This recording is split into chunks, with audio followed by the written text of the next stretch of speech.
Hello, ഇന്ന് നമുക്ക് squishy ഉണ്ടാക്കിയാലോ? അതിന് ഞാനിവിടെ പാലിൻ്റെ കവറാണ് എടുത്തിട്ടുള്ളത്.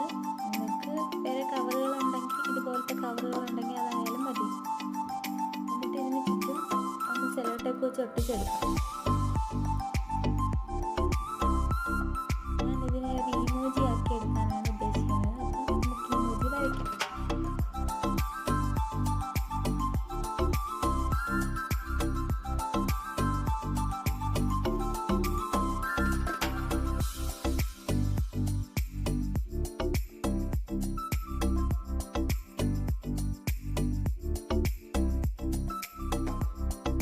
അതിനുശേഷം കോട്ടൺ ഒന്ന് ഫില്ല് ചെയ്ത് കൊടുക്കാം. എന്നിട്ട് സെല്ലോ ടേപ്പ് വെച്ച് അവിടെ ഒന്ന് കവർ ചെയ്ത് ഒട്ടിച്ചെടുക്കാം.